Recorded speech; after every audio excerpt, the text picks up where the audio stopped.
രാജ്യത്തെ കോവിഡ് രോഗികളുടെ എണ്ണം 4000-ലേക്ക്.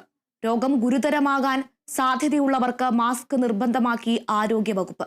ലക്ഷണങ്ങളോടെ ആശുപത്രിയിൽ എത്തുന്നവർക്ക് ആന്റിജൻ ടെസ്റ്റ് ചെയ്യണം. വിവരങ്ങളുമായി രേണുക രാജേന്ദ്രൻ ചേരുന്നുണ്ട്. രേണുക, കോവിഡ് കേസുകൾ കൂടി വരികയാണ്, 4000-ലേക്ക് എത്തിയിരിക്കുകയാണ്. ഇന്ത്യ ഇനിയൊരു ലോക്ക്ഡൌൺ, ഒരു ക്വാറന്റൈൻ എന്നൊന്നും സങ്കല്പിക്കാൻ പോലും പറ്റില്ല. നിലവിൽ ആരോഗ്യവകുപ്പ് നൽകിയ നിർദ്ദേശങ്ങൾ എന്താണ്? അജുന, നിലവിൽ ഇന്നലെയാണ് ആരോഗ്യമന്ത്രിയുടെ നേതൃത്വത്തിൽ ഒരു യോഗം ചേർന്നത്. ഈ കോവിഡ് കേസുകൾ വർദ്ധിക്കുന്നതിനെ തുടർന്ന് എന്തായാലും ഒരു നിർബന്ധമായ ഒരു അടിയന്തര യോഗം വേണമായിരുന്നു. അതിനെ തുടർന്ന് തന്നെയാണ് യോഗത്തിൽ കൂടുതൽ മാർഗനിർദ്ദേശങ്ങൾ നിലവിൽ ഇറക്കിയിരിക്കുന്നത്. എന്തായാലും ജാഗ്രതയാണ് നിലവിൽ വേണ്ടത്. ആശങ്കപ്പെടേണ്ട സാഹചര്യം നിലവിലില്ല. എന്തായാലും ജാഗ്രത പുലർത്തണമെന്നൊരു കാര്യം തന്നെയാണ് ആദ്യം തന്നെ പറയേണ്ടത്. അതോടൊപ്പം തന്നെ കൂടുതൽ കാര്യങ്ങൾ അല്ലെങ്കിൽ മാർഗനിർദ്ദേശത്തിൽ കൂടുതൽ കാര്യങ്ങളാണ് ആരോഗ്യവകുപ്പ് ഉൾപ്പെടുത്തിയിരിക്കുന്നത്. സ്വകാര്യ ആശുപത്രിയിലും സർക്കാർ ആശുപത്രിയിലും ഈ സേവനങ്ങളെല്ലാം മെച്ചപ്പെടുത്തണം. ഈ കോവിഡ് കേസുകൾ വരുന്നതിനെ തുടർന്ന് അടിയന്തരമായി ഈ ആശുപത്രിയിൽ സേവനങ്ങൾ എത്രത്തോളം ഉണ്ടെന്ന് കണ്ടെത്തണം. ആവശ്യമുള്ള സാധനങ്ങൾ എത്തിച്ചു കൊടുക്കണം, അല്ലെങ്കിൽ ഈ ചികിത്സയ്ക്കായുള്ള ആവശ്യമുള്ള സാധന സാമഗ്രികൾ സജ്ജീകരിക്കണം തുടങ്ങിയ കാര്യങ്ങളിലേക്കെല്ലാം ആരോഗ്യവകുപ്പ് കടക്കുന്നുണ്ട്. സ്വകാര്യ ആശുപത്രിയിലും സർക്കാർ ആശുപത്രിയിലും മോക്ക് ഡ്രില്ലുകളെല്ലാം മോക്ക് ഡ്രില്ലുകൾ നടത്തണമെന്നൊരു ആശയത്തിൽ കൂടി ആരോഗ്യവകുപ്പ് എത്തിച്ചേർന്നിട്ടുണ്ട്.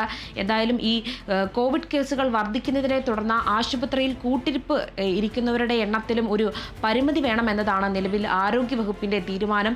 ഈ കോവിഡ് കേസുകൾ വർദ്ധിക്കുന്ന സാഹചര്യത്തിൽ നിർബന്ധമായി പനിയുണ്ടെങ്കിൽ പരിശോധിക്കണം, അല്ലെങ്കിൽ പരിശോധനയ്ക്ക് വിധേയമാകണമെന്ന് തന്നെയാണ് ആരോഗ്യവകുപ്പിന്റെ നിർദ്ദേശം.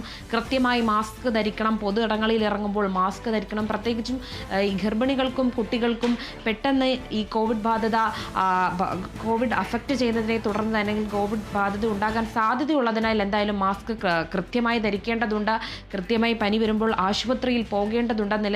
നിരവധി കാര്യങ്ങളാണ് നിലവിൽ ഇപ്പോൾ ഈ കോവിഡ് കേസിൽ ഒരു മാർഗനിർദ്ദേശവുമായി വന്നിരിക്കുന്നത്. എന്തായാലും ഒരു ഭയപ്പെടേണ്ട സാഹചര്യമല്ല, ഒരു ജാഗ്രത പുലർത്തണമെന്ന് തന്നെയാണ് പറയുന്നത്. ആശുപത്രികളിലെ ഓക്സിജന്റെ ക്രമീകരണവും ICUവിൻ്റെ ഫെസിലിറ്റികളും എല്ലാം വർദ്ധിപ്പിക്കേണ്ടതുണ്ട്. ഇങ്ങനെ നിരവധി കാര്യങ്ങളാണ് ഇപ്പോൾ കോവിഡ് കേസിനെ സംബന്ധിച്ച് അല്ലെങ്കിൽ മാർഗനിർദ്ദേശത്തിൽ ഇപ്പോൾ ആരോഗ്യവകുപ്പ് ഇറക്കിയിട്ടുള്ളത്. കേരളത്തെ സംബന്ധിച്ചോളം നോക്കുകയാണെങ്കിൽ ഇന്ത്യയിൽ ഏറ്റവും കൂടുതൽ ഈ കോവിഡ് ഉള്ളത് കേരളത്തിൽ എന്ന് കൂടി പറയുന്നുണ്ട്. അതോടൊപ്പം തന്നെ ഇപ്പോൾ ഗുജറാത്തും കർണാടകയും ഈ ഒരു പരിധിയിലേക്ക് തന്നെ വരുന്നുണ്ട്. അവിടെയും കോവിഡ് കേസുകൾ വർദ്ധിക്കുന്നുണ്ട്, കോവിഡ് മരണങ്ങൾ കൂടുന്നുണ്ട്. ആ രാജ്യത്തൊട്ടാകെ കോവിഡ് ഇന്ത്യയിൽ മൊത്തം നോക്കുകയാണെങ്കിൽ 3950 എന്നൊരു കണക്കിൽ നിന്ന് 4000-ലേക്ക് കോവിഡിൻ്റെ കേസുകൾ ക്രമാതീതമായി ഉയരുന്ന ഒരു സാഹചര്യം കൂടിയുണ്ട്. എന്തായാലും കേരളത്തിൽ ഇപ്പോൾ 50 കേസുകൾ നിലവിൽ ഈ കോവിഡിനെ സംബന്ധിച്ചോളം 50 കേസുകളാണ് രജിസ്റ്റർ ചെയ്യുന്നത്. ഒരു മരണം കൂടി സ്ഥിരീകരിച്ചിട്ടുണ്ടായിരുന്നു. എന്തായാലും ഈ കോവിഡ് വ്യാപനത്തെ തുടർന്ന് കൃത്യമായും ആരോഗ്യവകുപ്പിൻ്റെ ജാഗ്രതകളെല്ലാം പുലർത്തി വേണം. ആരോഗ്യവകുപ്പിൻ്റെ ജാഗ്രതകൾ എന്തായാലും ജാഗ്രതകളും മാനദണ്ഡങ്ങളും മനസ്സിലാക്കി വേണം പൊതുജനങ്ങളും പൊതുയിടങ്ങളിൽ പെരുമാറുക എന്നൊരു കാര്യം കൂടി വ്യക്തമാക്കണം. അജുന, നിലവിൽ സ്കൂളുകളൊക്കെ തുറന്നു. കുട്ടികളുടെ ഇടയിലും അംഗനവാടി കുഞ്ഞുങ്ങളുടെ ഇടയിലൊക്കെ വലിയ രീതിയിലുള്ള ജാഗ്രത പുലർത്തേണ്ടിയിരിക്കുന്നു. എന്താണ് വിവരങ്ങൾ?